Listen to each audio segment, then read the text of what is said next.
Mrs. Markell wasn't in favor of his running. He'd been a successful businessman and was completing his term as the treasurer of Delaware. Why didn't Mrs. Markell want her husband to run? Carla Markell had a family secret that she feared sharing and becoming public knowledge.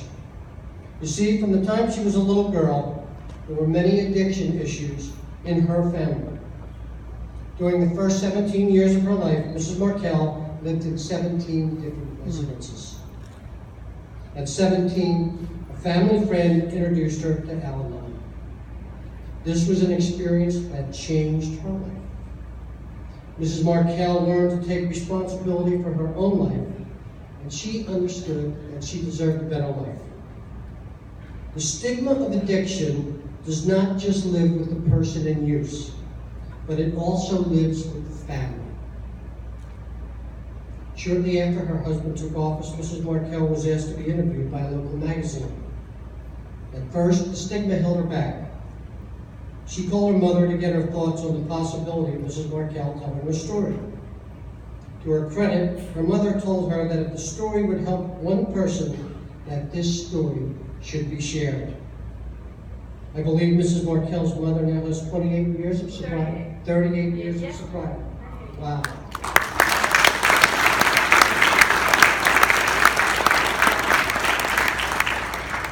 Mrs. Markell publicly shared their story in that interview.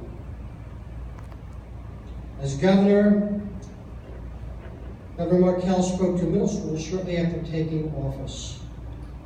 An 8th grade girl asked, "Are you the governor?" He replied that he was.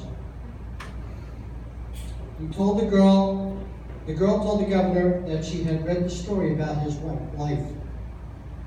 His wife. That's my life. I know that I can live a better life. Well, atTAcK Addiction has been working on substance use disorder for a little under 4 years. The First Lady has been traveling up and down the state for the past 8 years, telling her story. Her story has not helped just one other person, but many other people facing family substance use disorder issues. The First Lady constantly delivers her message with grace, dignity, and compassion. Thank you, First Lady Carla Markell.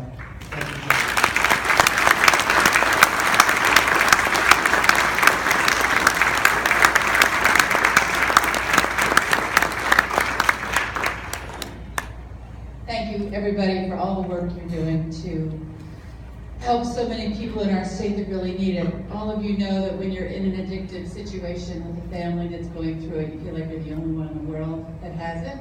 So it's nice to know you're not alone. It's nice to know that you have a lot of wonderful people who care about you. And I really believe in our state, we have a very special quality about how we approach things. And I can't believe you guys have only been around, is it 3 years? 4 years?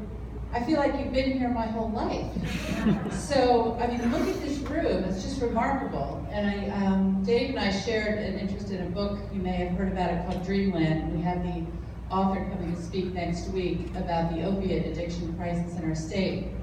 And one of the suggestions in this book is to get a community activist group together to really combat the opiate addiction problem. And the power is here. You guys have it.